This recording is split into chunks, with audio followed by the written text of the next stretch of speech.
Assalamualaikum warahmatullahi wabarakatuh. Salam sejahtera bagi kita semua. Semoga semua dalam keadaan sehat, tanpa kekurangan suatu apapun. Kita sudah membahas 3 fungsi utama dalam marketing ya pada pertemuan-pertemuan sebelumnya, meliputi produk, price, kemudian distribution. Nah, kita pada kesempatan kali ini masuk pada fungsi terakhir dari marketing, yaitu customer communication, komunikasi pelanggan.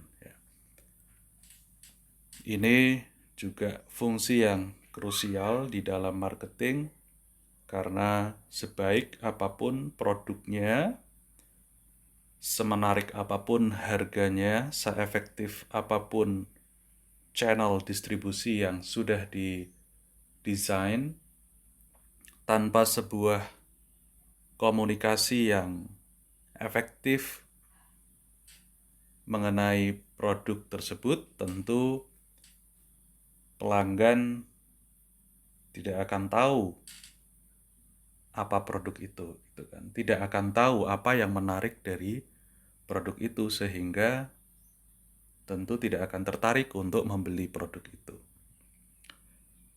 Nah, inilah yang akan kita diskusikan ya. Jadi ada 6 learning objective. Diharapkan yang pertama saudara bisa menjelaskan 3 tugas utama dalam strategi komunikasi, ya. Kemudian mengidentifikasi beberapa poin penting ya yang terkait dengan aspek legal dalam komunikasi pelanggan.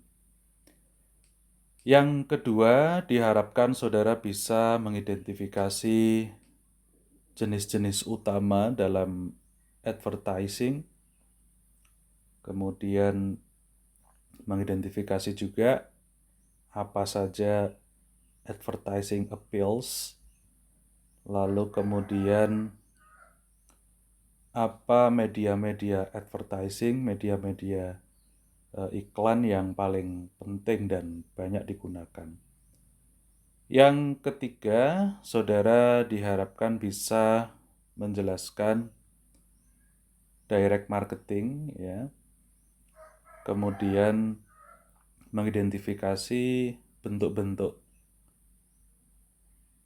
utama ya dari media-media direct marketing.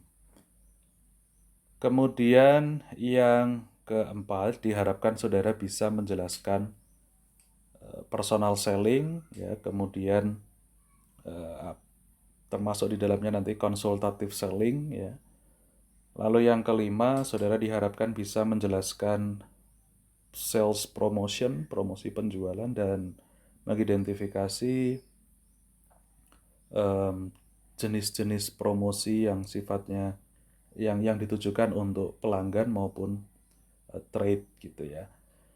Yang keenam, yang terakhir, diharapkan saudara bisa menjelaskan kegunaan sosial media dalam komunikasi pelanggan dan peran dari PR ya, public relations. Langsung saja kita ke learning objectives yang pertama. Kita akan mendiskusikan strategi komunikasi, kemudian kita juga akan mengidentifikasi isu-isu legal terkait dengan marketing communication.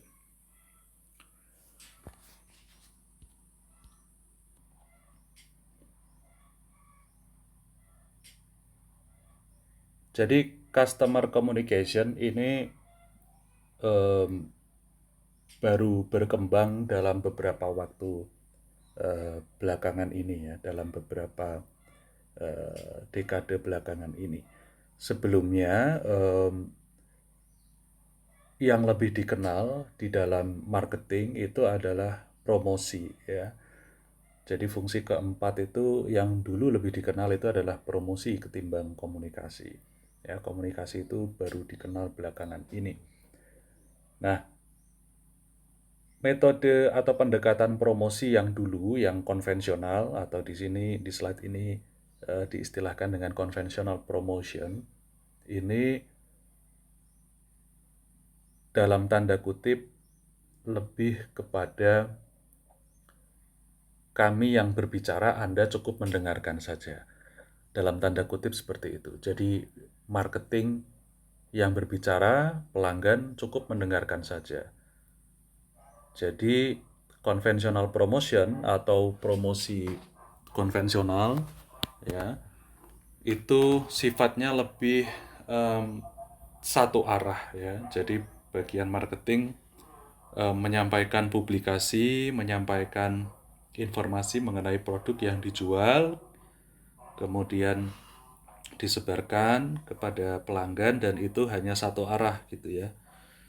Sifatnya lebih statis gitu. Nah, sebaliknya social communication model yang berkembang sekarang ini lebih dua arah. Kalau yang tadi kami berbicara Anda mendengar, kalau yang ini istilahnya mari kita mari kita bercakap-cakap, istilahnya seperti itu ya. Let's have a conversation. Nah, ini sosial model yang berkembang sekarang ini. Nah, karena tadi ya, let's have a conversation. Mari bercakap-cakap. Maka di sini lebih dua arah gitu ya. Komunikasi pemasaran itu lebih dua arah.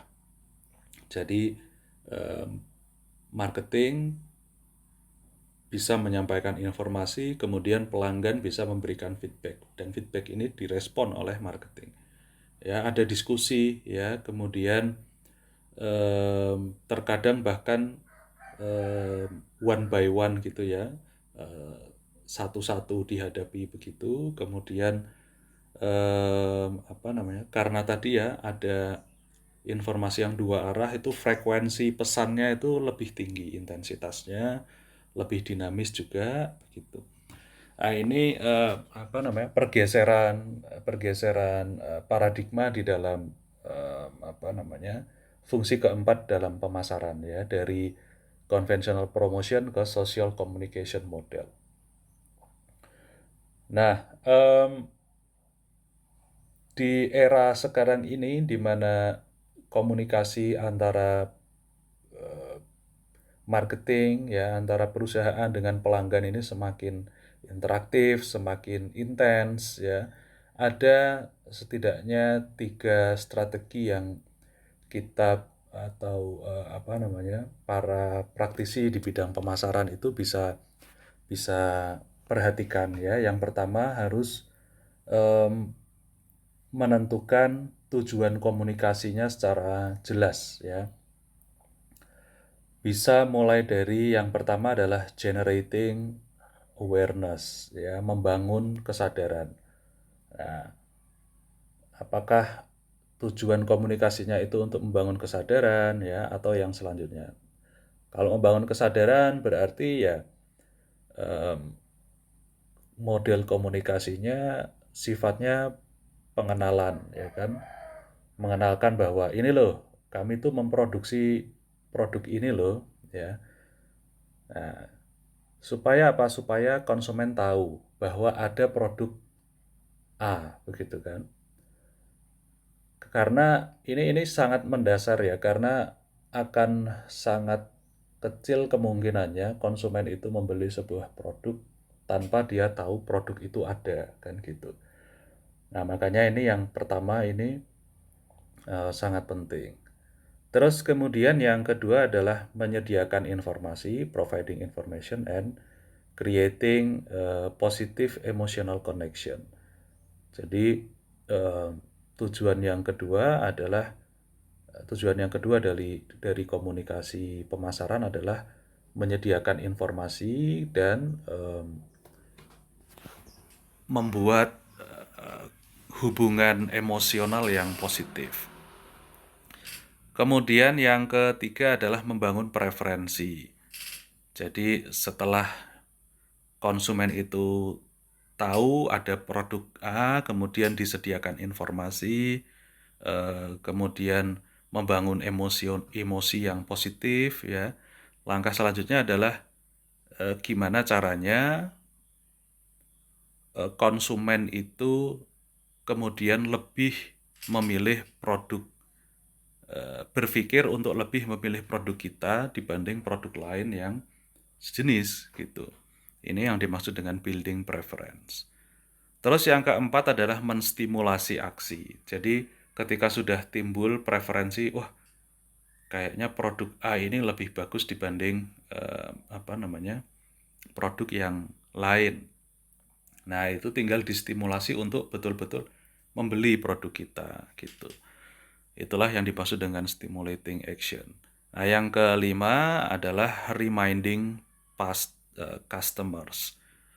Jadi pelanggan lama itu adalah salah satu sumber pelanggan yang paling paling potensial gitu ya. Jadi kalau perusahaan itu mampu memaintain hubungan yang baik dengan pelanggan yang lama, itu saja sudah menjadi sebuah keunggulan gitu. Nah, dari kelima tujuan komunikasi ini kemudian bisa menentukan bagaimana strategi komunikasi yang akan dibangun gitu. Tiap tujuan ini pasti beda-beda. Kalau kita punya produk yang baru, belum dipasar, baru kita produksi untuk pertama kali seperti itu. Nah, itu tentu yang lebih tepat adalah tujuan komunikasi yang pertama, yaitu membangun kesadaran dulu ya. Bisa lewat iklan ya, promosi, nanti kita akan bahas sampai situ juga. Nah, kalau sudah mulai dikenal, bisa diberi informasi yang lebih mendetail dan membangun hubungan emosional yang positif gitu. Ya, misalnya uh, laptop, misal ThinkPad begitu ya. Dia berusaha membangun emosi yang positif dengan kalangan bisnis gitu. Dia berusaha mempersepsikan pelanggan bahwa produknya ini adalah produk terbaik bagi kalangan bisnismen gitu misalnya. Kemudian membangun preferensi ya bahwa produk ini lebih baik dibanding pesaingnya ya, kemudian menstimulasi aksi. Menstimulasi aksi ini tadi ya bisa dengan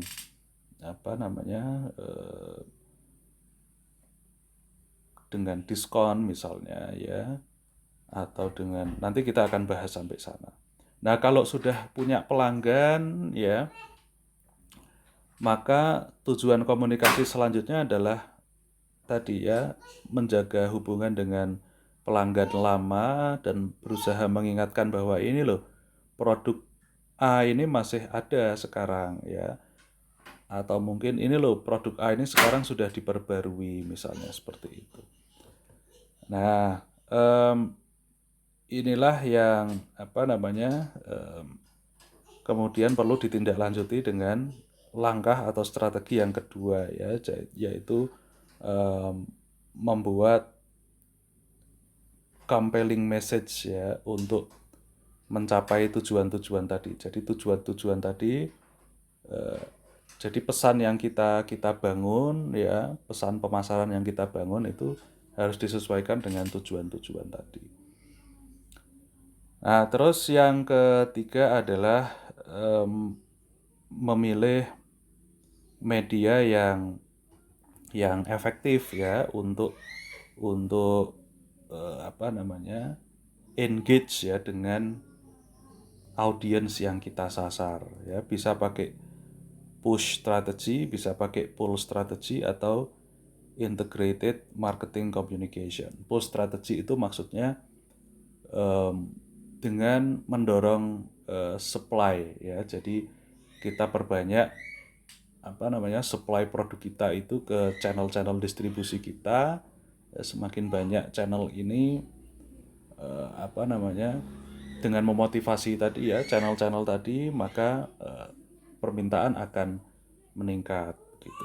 Tapi bisa juga pakai pull strategi dengan pakai iklan, dengan pakai pendekatan-pendekatan lain supaya permintaan terhadap produk ini meningkat. Gitu. Yang terakhir bisa pakai integrated marketing communication.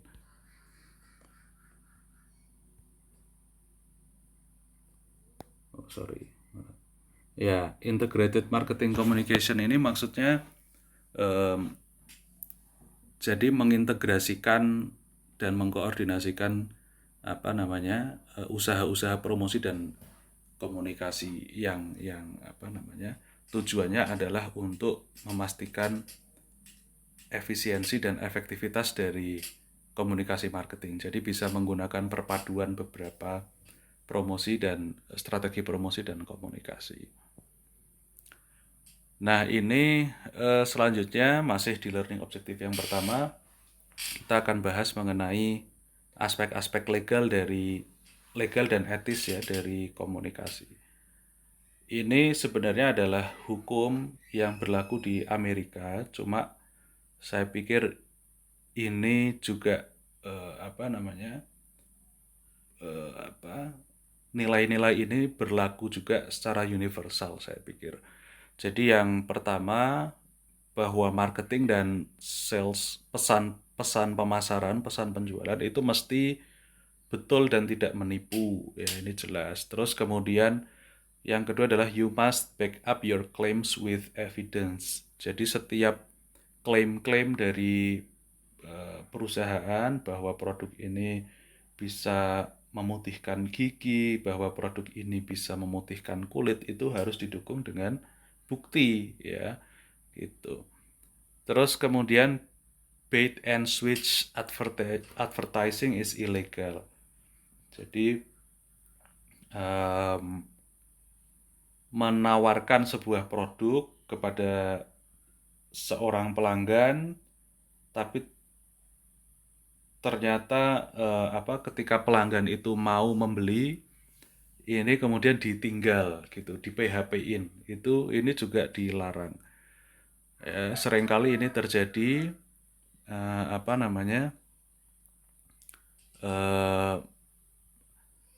jadi tujuannya untuk mendapatkan harga yang lebih baik gitu ya, gitu. Terus kemudian pesan pemasaran ya yang ditujukan untuk anak-anak ini perlu tunduk pada peraturan-peraturan khusus gitu. Terus kemudian ini kalau di Amerika itu di negara-negara bagian marketing dan pesan-pesan pemasaran itu perlu tunduk pada aturan-aturan di negara bagian. Terus kemudian tidak boleh ya menggunakan nama orang ya, menggunakan foto atau identitas dari orang lain tanpa izin. Ini dalam pemasaran juga tidak boleh. Oke, selanjutnya learning objektif yang kedua, kita akan mendiskusikan mengenai advertising ya, iklan. Jadi iklan advertising ini adalah penyampaian pengumuman atau pesan promosi di berbagai media. Jenis-jenisnya bisa berupa produk advertising ya. Jadi tujuannya adalah untuk mengiklankan produk tentu saja ya, menyampaikan informasi mengenai keunggulan-keunggulannya dan menarik pelanggan supaya sadar dan mau membeli produk itu. Comparative advertising ini iklan yang sifatnya membandingkan ya dengan produk pesaing. Cuma ini harus hati-hati begitu karena ini rawan konflik, dan bagi konsumen sendiri ketika sebuah iklan itu terlalu menyerang begitu dalam tanda kutip, itu kadang juga menimbulkan apa namanya,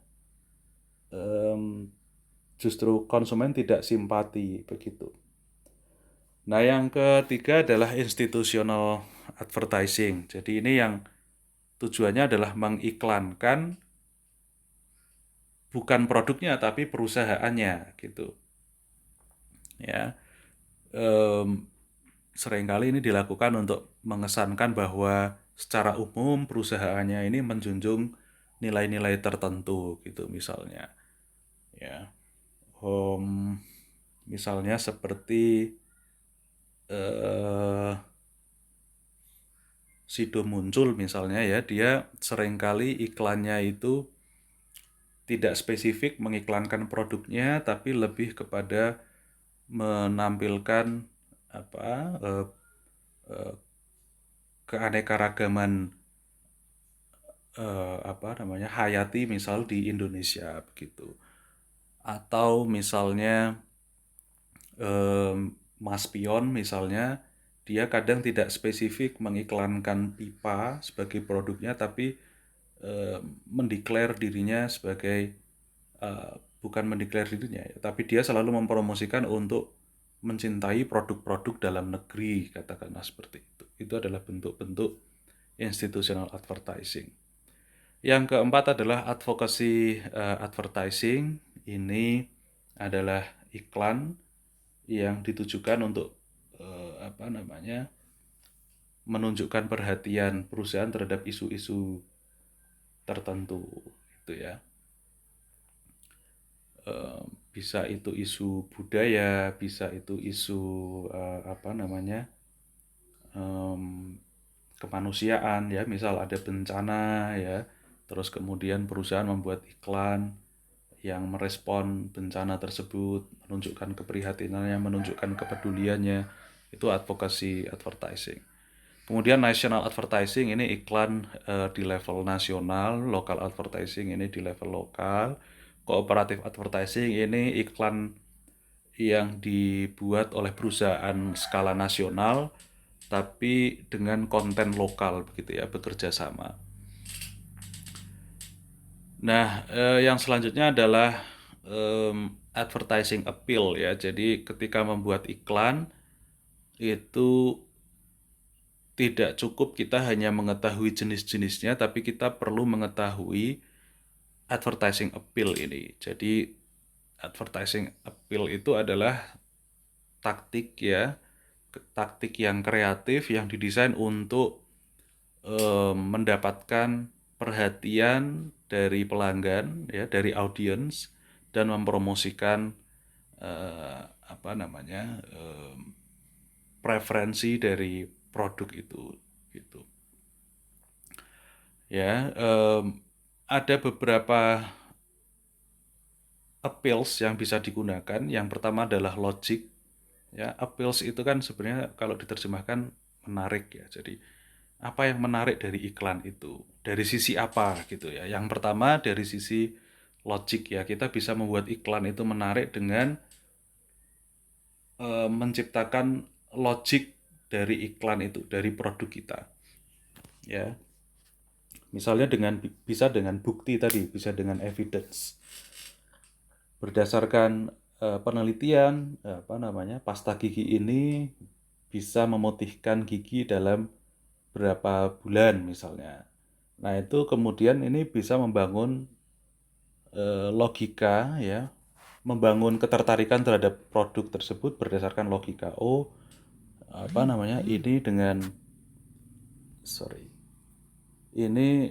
penelitian ternyata sudah terbukti begitu kan, berarti logik nih kalau mau beli produk ini. Yang kedua dengan emotion ya. Emotion sendiri ini bisa bermacam-macam. Bisa emosi yang sifatnya apa namanya? Perasaan takut ya. Bisa emosi yang sifatnya apa namanya? Kedekatan gitu ya dengan karakter kita ya. Kedekatan dengan karakter kita misalnya tadi saya singgung soal laptop ya. Beberapa laptop itu kan didedikasikan untuk profesional ya, untuk bisnismen ya, seperti tadi saya singgung soal ThinkPad ya, MacBook ya, kemudian apa namanya, kalau HP ya HP EliteBook begitu kan. Nah ini membangun kedekatan emosional dengan cara tadi ya, membangun kesamaan nilai dengan pelanggan ya.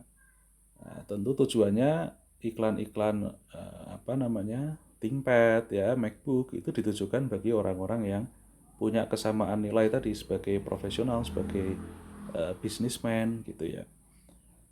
Nah, atau emosi yang sifatnya takut ya. Kalau nggak beli produk ini akan eh, apa gitu misalnya, akan kehabisan misalnya, atau misalnya akan eh, rentan penyakit misalnya ya, dan seterusnya. Ya, ini emosi yang tadi ya, menakut-nakuti dalam tanda kutip. Terus yang ketiga humor. Humor ini juga menjadi pilihan eh, bentuk iklan supaya menarik. Banyak perusahaan-perusahaan atau produk-produk rokok ini yang menggunakan ini ya, karena memang di banyak negara iklan rokok itu tidak boleh terlalu vulgar, tidak boleh terlalu eksplisit ya. Nggak boleh iklan rokok itu menggambarkan orang sedang merokok, itu nggak boleh di Indonesia. Di Amerika pun juga gitu. Dulu boleh, sekarang sudah nggak boleh. Makanya terus ini humor ini jadi salah satu ya. Sampurna hijau misalnya, sampurna coklat ya, itu bentuk bentuk iklan yang humor. Terus kemudian selebriti ini juga banyak ya, banyak digunakan, mulai dari apa namanya, artis TV ya, sampai kemudian sekarang karena ada sosial media juga banyak menggunakan jasa selebgram begitu ya. Nah, yang kelima adalah seks ya, ini juga menjadi pendekatan yang apa namanya, cukup banyak digunakan ya, misal kayak iklan Axe ya, parfum itu sering menggunakan pendekatan ini, appeals-nya sering pakai ini gitu. Kemudian musik ini juga juga banyak digunakan ya, meskipun sekarang semakin ringkas ya, karena iklan itu mungkin semakin mahal biayanya. Kalau dulu itu iklan itu panjang-panjang, jadi banyak yang lagunya itu juga panjang, tapi karena sekarang iklan semakin ringkas ya, semakin efisien, maka ini juga semakin ringkas lagunya. Dulu banyak ya jingle-jingle iklan yang populer gitu ya. Kalau di zaman saya Indomie itu termasuk eh, yang populer sekali gitu ya. Ya, yang lagunya dari Sabang sampai Merauke, ya kan, dari timur sampai ke laut, ya terus na na na na na na na na, Indomie seleraku. Ya, itu dulu betul-betul populer gitu. Nah, sekarang em, ya tadi ya, karena durasi iklan itu semakin kecil, semakin pendek, tidak banyak ya yang bikin jingle-jingle gini, tapi masih cukup banyak yang menggunakan back song begitu ya. Coca-Cola itu dulu juga jinglenya populer itu, yang buka semangatmu atau apa itu judulnya, yang dinyanyikan oleh Ipang. Nanti coba deh cari di YouTube. Nah, itu musik ya. Terus yang terakhir adalah scarcity atau kelangkaan. Ini juga seringkali menjadi appeal ya, menjadi cara untuk menarik pelanggan. Hari ini promo terakhir ya, hari ini atau ini tinggal 10 stok misalnya ya. Stoknya semakin menipis gitu. Nah, ini adalah appeal, advertising appeal dengan pendekatan scarcity. Ini bisa digunakan. Kemudian advertising media, ini mohon maaf mungkin nggak terlihat ya, nanti saudara bisa lihat di buku. Bentuknya bisa online video ya, ini bisa ditampilkan di website, atau kemudian ditampilkan dalam bentuk pop up begitu ya. Bisa juga dengan iklan di YouTube ya. Ini di era sekarang lebih tinggi ya, em, rasionya untuk diklik itu, untuk ditonton. Terus kemudian, tapi juga nggak sedikit yang kemudian hanya di skip gitu ya. Nah, itu kelebihan dan kekurangannya. Terus kemudian surat kabar, newspaper, ini luas sebenarnya jangkauannya, biayanya juga murah, tapi kita tahu sekarang tren orang baca koran itu semakin berkurang, yaitu kelemahannya. TV dia juga jangkauannya sebenarnya luas ya. Terus kemudian ini bisa bisa mencakup banyak indera, indera penglihatan, pendengaran, itu kan.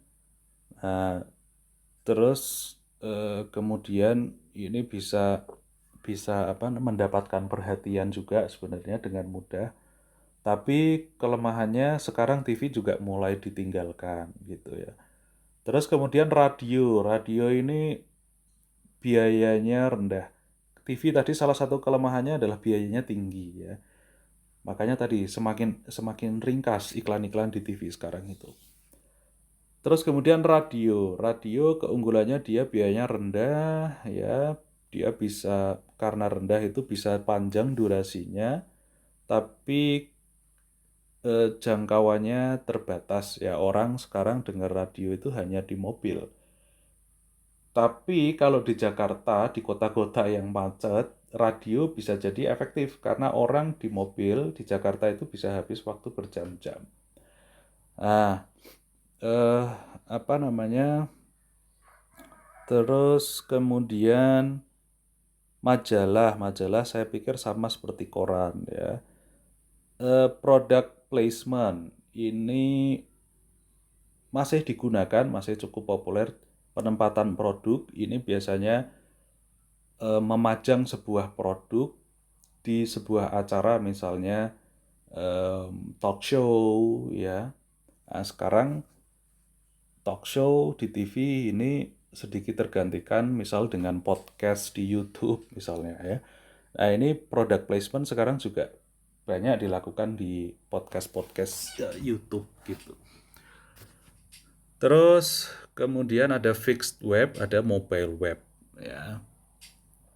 Nah, fixed web ini em, apa namanya?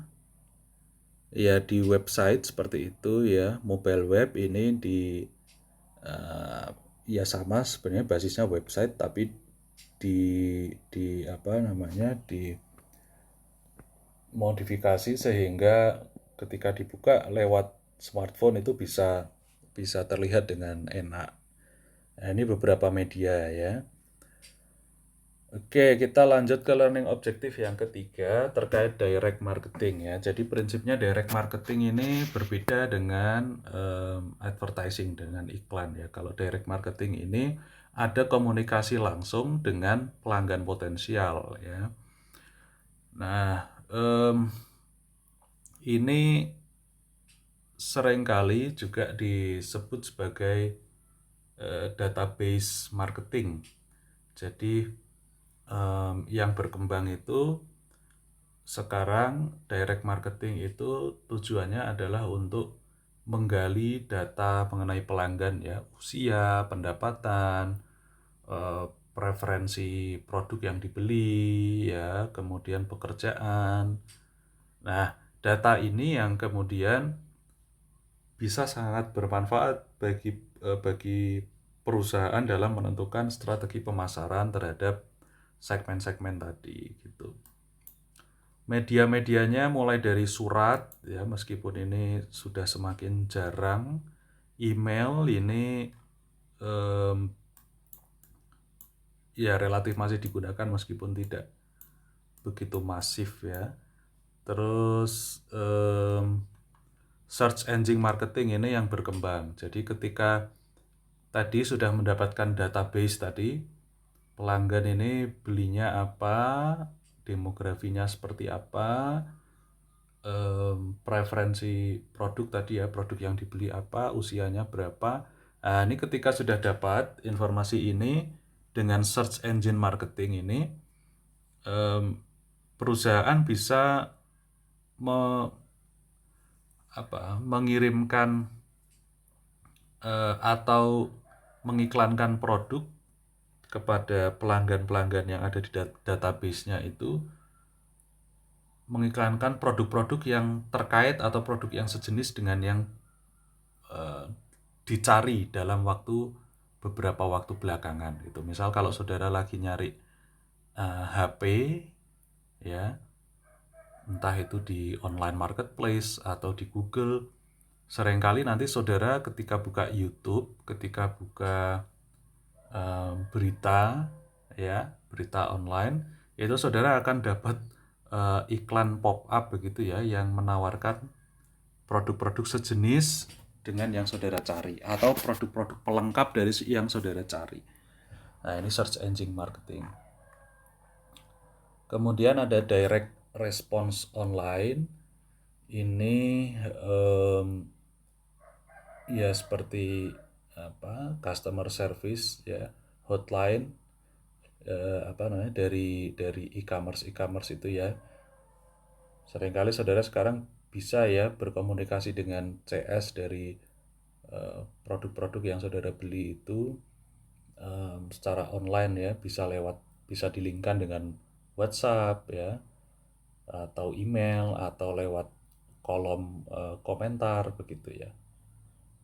Bisa juga lewat telepon ya, direct marketing, meskipun ini sudah relatif ditinggalkan, atau direct response television and video. Jadi kalau dulu ini sempat ramai juga, sempat populer juga model direct marketing dengan cara live ya di TV, memasarkan atau mempromosikan produk-produk tertentu. Di situ nanti konsumen bisa langsung beli. Biasanya ada promo-promo yang terlihat menarik gitu ya, diskon dan sebagainya. Oke, selanjutnya mengenai personal selling dan konsultatif selling ya. Nah, kalau personal selling ini one on one ya, interaksi one on one, satu-satu antara salesperson, antara tenaga penjual dengan pembeli prospektif ya. Nah, yang paling berkembang salah satunya dari personal selling ini adalah consultative selling, yaitu salesperson atau tenaga penjual ini berperan sebagai konsultan atau advisor ya, yang bisa memberikan solusi-solusi ya, memberikan saran-saran kepada pelanggan potensial apa yang perlu dibeli untuk menyelesaikan masalah atau isu-isu dari pelanggan ini. Secara umum prosesnya seperti ini ya, personal selling mulai dari prospecting. Prospecting ini mencari dan menemukan pelanggan potensial ya, yang kira-kira yang kira-kira cocok dengan target pasar kita dan kira-kira mau membeli produk kita gitu. Kemudian preparing ini kalau lewat telepon ya mempersiapkan telepon, kalau mau ketemu tatap muka ya mengagendakan pertemuan, menyiapkan bahan-bahan itu ya. Kemudian approaching the prospect, mendekati prospek ya. Ya berusaha menampilkan atau memberikan impresi yang positif ya, kemudian memberikan perkenalan yang baik gitu ya. Nah, terus kemudian yang keempat adalah aligning with customer needs.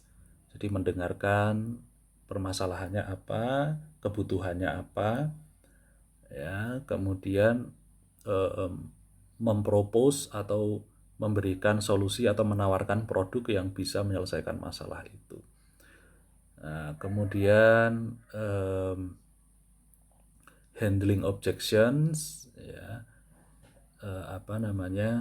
menyelesaikan isu-isu terkait dengan solusi tadi ya. Misalnya sudah menawarkan barang, tapi harganya kok oleh konsumen terlalu tinggi. Nah, ini diselesaikan gimana caranya nih? Apakah bisa dikasih potongan harga, atau misalnya bisa DP dulu dan sebagainya. Ini handling objections. Sampai akhirnya di closing. Akhirnya kemudian solusi itu diambil oleh konsumen, dan yang terakhir adalah following up.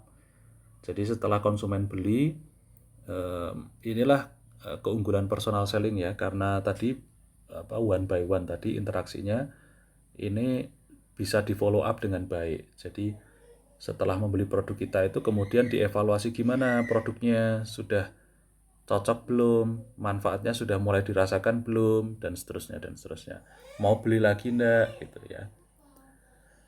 Nah, yang kelima, kita akan bicara mengenai sales promotion. Oke, jadi prinsipnya sales promotion itu adalah bisa bentuknya event atau aktivitas atau kegiatan ya, yang ditujukan untuk mempromosikan brand atau menstimulasi minat terhadap produk. Ada beberapa yang bisa dilakukan. Yang pertama adalah kontes, ya, apa namanya, bisa dengan apa ya, kalau dulu itu kuis ya, seperti itu ya, kuis. Terus kalau menang nanti akan dapat produk yang kita promosikan gitu ya, atau kemudian kupon ya, kupon, kalau belanja pakai kupon itu dapat potongan sekian persen, atau rebates ya, diskon ya, atau cashback gitu ya, ini masuk di sini. Yang keempat adalah point of purchase atau POP ya. POP ini biasanya membuat stand, membuat apa namanya ya, stand ya di mall atau di event-event tertentu. Yang kelima ada sample and trial use version.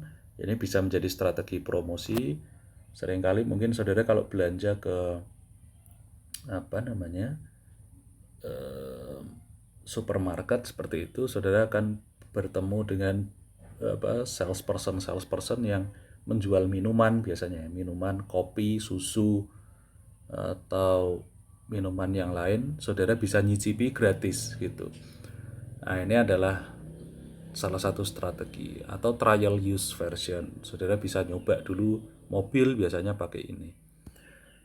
Yang selanjutnya adalah special event sponsorships. Jadi ini sering juga dilakukan untuk mempromosikan sebuah brand, sebuah produk, yaitu dengan cara apa? Menjadi sponsor dari sebuah event, ya, konser, ya, apa namanya, pertandingan sepak bola, ya, pertandingan badminton dan seterusnya, atau promosi-promosi yang lain ya. Nanti silahkan dipelajari di buku. Kemudian selain strategi promosi tadi yang langsung kepada pelanggan, tadi yang sudah kita bahas mulai dari kontes sampai special event sponsorships, itu adalah strategi promosi yang ditujukan pada pelanggan. Selain kepada pelanggan, promosi itu juga bisa dilakukan lewat apa namanya, lewat channel-channel distribusinya, lewat wholesalernya, lewat retailersnya, ya, dengan cara memberikan diskon ya kalau mampu menjual sekian, atau memberikan bonus kalau mampu menjual sekian gitu. HP ini biasanya pakai ini ya, produk-produk apa namanya Cina ya, Oppo ya, kemudian Oppo yang paling gencar sebenarnya pakai strategi ini. Jadi kalau saudara ke retailer, ke toko-toko HP itu, saudara secara nggak sadar sebenarnya saudara akan lebih diarahkan pada satu produk atau beberapa produk tertentu. Salah satunya yang sering kali itu adalah Oppo. Ya, seringkali kalau saudara nyari yang gimana spesifikasinya, bla bla bla. Oh, ini aja gimana yang ditawarkan Oppo. Padahal Samsung juga punya fitur yang sama. Apa namanya? Xiaomi misalnya juga punya fitur yang sama. Nah, tapi Oppo ini punya strategi ini ya, trade promotion ini. Seringkali dia memberikan bonus ya, bonus fresh money, atau bonus misalnya jalan-jalan ke Amerika begitu ya, kalau penjualannya itu mencapai berapa gitu dalam dalam beberapa bulan misalnya. Nah, ini trade promotion. Terus yang terakhir ya, social media dan public relations, ini yang sangat berkembang dalam beberapa tahun belakangan ini. yaitu pemasaran atau komunikasi pemasaran lewat sosial media. Nah, sosial media sendiri kita tahu dia adalah media elektronik ya yang mengubah passive audience menjadi active participants dalam proses komunikasi. Kenapa kok bisa jadi active participant? Karena lewat sosial media para audiens, para pelanggan dan pelanggan potensial itu bisa men-share ya, bisa men-share informasi, bisa bisa merespon informasi yang diberikan oleh perusahaan ya, bisa merevisi, bisa memberikan komentar gitu ya, atau bahkan membuat membuat konten yang baru ya. Nah, ini sosial media perannya dalam komunikasi pemasaran. Nah, sosial media ini sebenarnya mengkombinasikan perkembangan teknologi terbaru dan word of mouth. Ya, word of mouth itu sendiri adalah pemasaran dari mulut ke mulut ya. Dan sebenarnya word of mouth ini bukan barang baru dalam pemasaran. Ini malah justru adalah pendekatan paling kuno, paling klasik di dalam pemasaran ya. Nah, tapi dengan adanya sosial media ini word of mouth itu menjadi lebih mudah teramplifikasi begitu, lebih mudah viral istilahnya sekarang gitu ya. Karena tadi word of mouth ini dipadukan dengan kecanggihan teknologi sosial media itu. Nah, ketika sosial media itu mampu tadi ya mengakomodasi komunikasi yang aktif antara perusahaan dengan partisipan, dengan audiens, dengan pelanggan. Inilah kemudian berkembang yang namanya conversation marketing ya, di mana perusahaan itu hanya menginisiasi dan memfasilitasi conversation ya, percakapan sebenarnya ya. Hanya menginisiasi dan memfasilitasi percakapan di dalam komunitas sosial media tadi. Nah, keunggulan atau dampak positif lain ya dari sosial media itu adalah berkembangnya brand communities, yaitu orang-orang atau pelanggan yang bergabung, yang mendirikan atau bergabung dalam sebuah komunitas karena kesamaan minat terhadap sebuah produk. Ya, ini seringkali memberikan dampak positif bagi perusahaan, bagi sebuah brand, bagi sebuah produk ya, karena ini seringkali brand communities ini secara nggak langsung juga mempromosikan produk kita gitu, membicarakan keunggulan-keunggulannya. Meskipun kadang juga memberikan komentar negatif ya, memberikan kritik ya, tapi ini kalau dinilai dengan sudut pandang yang tepat, ini juga bisa menjadi masukan kan untuk perbaikan produk kita. Nah, ini tips-tips ya dalam membangun komunikasi di sosial media. Yang pertama, ingat bahwa komunikasi pemasaran di sosial media itu adalah percakapan ya, conversation, bukan pembicaraan yang satu arah. Oleh karena itu jangan terlalu mendominasi gitu. Ya, boleh menginisiasi tapi terus kemudian kasih kesempatan audiensnya juga untuk merespon, untuk memberikan masukan. Terus kemudian yang kedua adalah offer valuable content ya. Berikan konten yang bernilai gitu. Jangan sekedar cuma memasar-masarkan saja, mengiklankan, tapi beri informasi yang bernilai ya. Terus kemudian yang ketiga adalah fasilitasi pembentukan komunitas tadi ya, brand community tadi difasilitasi gitu. Terus initiate and respond to conversation. Jadi jangan hanya tadi ya men-share informasi, mengiklankan, tapi nggak merespon. Nah, ini juga perlu dilakukan untuk tadi merespon tadi. Kemudian identify and support champions. Champions di sini maksudnya adalah orang-orang yang die hard tadi loh, yang pendukung garis keras dari brand itu, dari sebuah brand, dari sebuah produk.